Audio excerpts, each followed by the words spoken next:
మత్స్యకారుల ఉపాధిని దెబ్బతీసే 217 జీవో రద్దు చేశాం. స్వర్ణకారుల కార్పొరేషన్ ఏర్పాటు చేశాం. గీత కార్మికులకు ఫస్ట్ టైం చరిత్రలో 10% మద్యం షాపులు రిజర్వ్ చేసిన పార్టీ తెలుగుదేశం పార్టీ, ఎన్డీఏ అని కూడా మీకు తెలియజేస్తున్నాను.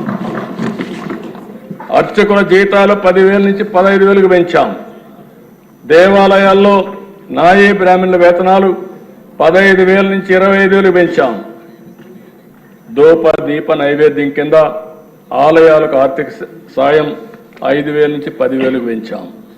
వేద విద్య చదివినటువంటి నిరుద్యోగ నేతకి 3,000 రూపాయలు నిరుద్యోగ వృత్తి ఇస్తున్నాం. చేనేతలకు జీఎస్టీ ఎత్తేసాం. గృహ నిర్మాణానికి అదనంగా 50,000 రూపాయలు సహాయం చేశాం. రైతులకు గత ప్రభుత్వం బకాయి పెట్టిన 1,674 కోట్ల రూపాయలు విడుదల చేశాం. 4,500 కోట్లతో గ్రామాల్లో మళ్లీ వెలుగులు తేవడానికి 30,000 పనులకు శ్రీకారం చుట్టాం. మళ్లీ రైతులకు సబ్సిడీతో డ్రిప్ పరికరాలు ఇస్తున్నాం. పాడి రైతులకు 90% రాయితీతో షెడ్లు కట్టిస్తున్నాం. రాజధాని కౌలు రైతులకి 400 కోట్ల రూపాయల బకాయిలు చెల్లిస్తున్నాం. పోలీస్ శాఖని 100 కోట్ల రూపాయలు అదనంగా డబ్బులు ఇచ్చి వాళ్ళందరినీ కూడా స్ట్రీమ్లైన్ చేస్తున్నాం. కొప్పర్తి, ఓర్వకల్, కృష్ణపట్నం, నక్కపల్లి 4 ఇండస్ట్రియల్ కారిడార్స్ వస్తున్నాయి. దీనికి దగ్గర ఒక 10,000 కోట్ల రూపాయలు ఖర్చు పెడుతున్నాం. కర్నూలులో డ్రోన్ సిటీ ఏర్పాటు చేస్తున్నాం. 300 ఎకరాల భూమి ఇచ్చాం. విశాఖ రైల్వే జోన్ భూమి ఇవ్వకుండా కేంద్రం అనేక పర్యాలు చెప్పిన లెక్క చేయకుండా ఉంటే మడసర్లోవలో 52 ఎకరాల భూమి ఇచ్చి తొందరలోనే ఫౌండేషన్ వేసి లాంగ్ పెండింగ్ సమస్యకి పరిష్కార మార్గం చూపించామని చెప్పి కూడా నేను మీకు తెలియజేస్తున్నా. పేదవాళ్ళకి ఇళ్లు కట్టే కార్యక్రమానికి శ్రీకారం చుట్టాం. డిసెంబర్ లోపల 1,00,000 ఇండ్లు ఒకేసారి లాంచ్ చేస్తాం.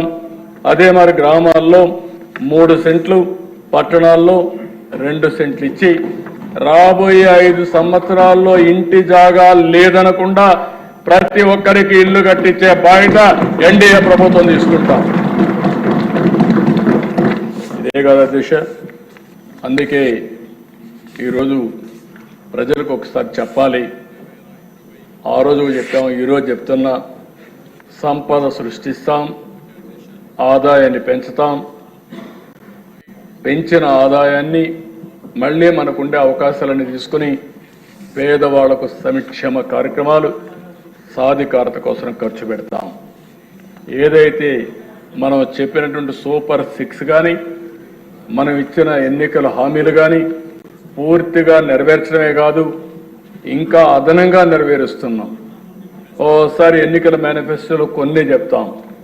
మన దృష్టికి కొన్ని వచ్చినప్పుడు అది సంక్షేమం కావచ్చు, అభివృద్ధి కావచ్చు, ఇంకా ఏమేం చేయాలో చేసుకుంటా ముందుకు పోతాం. ఇవన్నీ చేసి ఈ రాష్ట్రాన్ని స్టెప్ బై స్టెప్ ఒకే రోజు నేను చేసేస్తామని చెప్పలేను. ఎందుకంటే ఎప్పుడూ చూడనటువంటి విధ్వంసం చూస్తున్నాను. ఎప్పుడూ చూడనటువంటి అధికారుల్లో నిర్వీర్యం చూస్తున్నాను. వ్యవస్థలు నిర్వీర్యం అయిపోయినాయి. ఆ వ్యవస్థల్ని రన్ చేసే హెడ్ ఆఫ్ ది డిపార్ట్మెంట్స్ కానీ, వ్యక్తులు కానీ ఎక్కడికక్కడ 5 సంవత్సరాల నుంచి ఒక షాక్లో నుంచి బయట వచ్చే పరిస్థితికి వచ్చారు. అదే సమయంలో ఇప్పుడిప్పుడే ప్రతి ఒక్క వ్యవస్థని ఘాట్లో పెడుతున్నాం. ఈరోజు స్వర్ణాంధ్రప్రదేశ్ విజన్ తయారు చేశాం. అది కూడా మనం డిస్కస్ చేస్తాం. అదే మరి కేంద్ర ప్రభుత్వం ప్రవేశపెట్టినటువంటి కర్మయోగి ట్రైనింగ్ ప్రోగ్రామ్స్ అన్ని ఎంప్లాయీస్కి వాళ్ళ అసిస్టెన్స్ కూడా తీసుకుంటున్నాం. ఇంకా ప్రైవేట్ వ్యక్తులు తీసుకుంటున్నాం.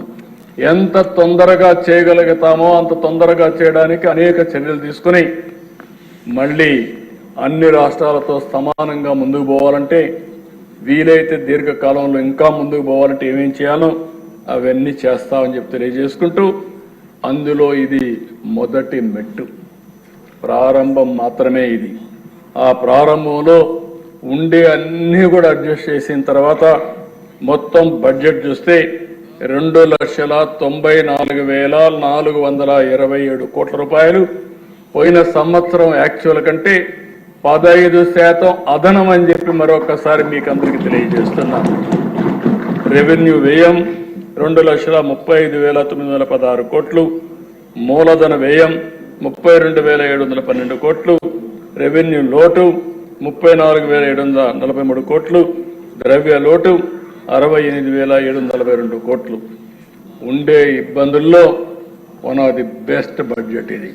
నేను 15 సార్లు బడ్జెట్ చూశాను, మనమే పెట్టాం.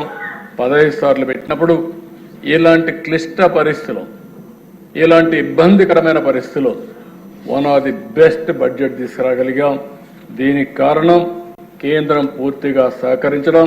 నేను ఈ సభ ద్వారా నరేంద్ర మోడీ గారిని, కేంద్ర ప్రభుత్వాన్ని, అక్కడుండే ఫైనాన్స్ మినిస్టర్ గారిని అందరినీ కూడా మనస్ఫూర్తిగా అభినందిస్తున్నాను.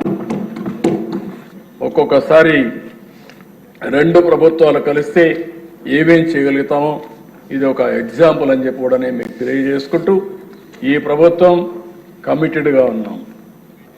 రాష్ట్ర ప్రయోజనాలకు ఎక్కడా విఘాతం కలగకుండా ఎంత వీలైతే అంత తొందరగా ఏమేం చేయగలుగుతామో అవన్నీ చేయడానికి పట్టుదలతో ముందుకు పోతున్నాం. అందులో తొలి మెట్టు ఈ బడ్జెట్. ఇవన్నీ కూడా ప్రజలు కూడా రాబోయే రోజుల్లో ఇవన్నింటిపైన చర్చ చేయాల్సిన అవసరం ఉంది, అవగాహన పెంచుకోవాల్సిన అవసరం ఉంది. ఒక ప్రభుత్వం వల్ల, మంచి ప్రభుత్వం వల్ల వాళ్ళ జీవితాలు ఏ విధంగా మారతాయి, అదే ఒక దుర్మార్గమైన పరిపాలన వస్తే వాళ్ళ జీవితాలు ఏ విధంగా నాశనం అవుతాయి, ఒక మంచి ప్రభుత్వం వల్ల వాళ్ళ అవకాశాలు ఏ విధంగా మెరుగవుతాయి, ఒక చెడు ప్రభుత్వం వల్ల వాళ్ళ అవకాశాలు ఏ విధంగా కోల్పోతారనే విషయాలు కూడా ప్రజలు గుర్తుపెట్టుకోవాల్సిన అవసరం ఉంది, అధ్యయనం చేయాల్సిన అవసరం ఉంది, చైతన్యవంతులు కావాల్సిన అవసరం ఉంది. అది కూడా చేయమని చెప్పి కోరుకుంటూ మరొక్కసారి ఈ అవకాశాన్ని ఇచ్చిన ప్రజలందరికీ మనస్ఫూర్తిగా ధన్యవాదాలు తెలియజేసుకుంటూ, ఇక్కడ మెంబర్స్ అందరూ కూడా పూర్తిగా సహకరించారు.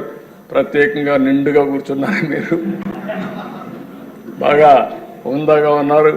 కుర్చీ కూడా కళకళలాడుతూ ఉంది, నవ్వులతో సభ కూడా జరుగుతూ ఉంది. ఒక ఆహ్లాదకరమైన వాతావరణం వచ్చింది. ఇదే వాతావరణం ఎప్పుడూ ఇక్కడ బాధపడుతూనో భయపడుతూనో పనిచేయక్కర్లేదు. ఫ్రీగా స్వేచ్ఛగా పనిచేయడానికి అందరికి అవకాశం ఉంటుంది. పని చేసుకునే వాళ్ళకి అవకాశం ఉంటుంది. పని దొంగలను మాత్రం భరతం పడతానే ఉంటాం. అక్కడ రాజీ లేదని చెప్పి మీకు తెలియజేసుకుంటూ ఈ అవకాశాన్ని ఇచ్చిన మీకు మనస్ఫూర్తిగా నమస్కారాలు, ధన్యవాదాలు. Thank you.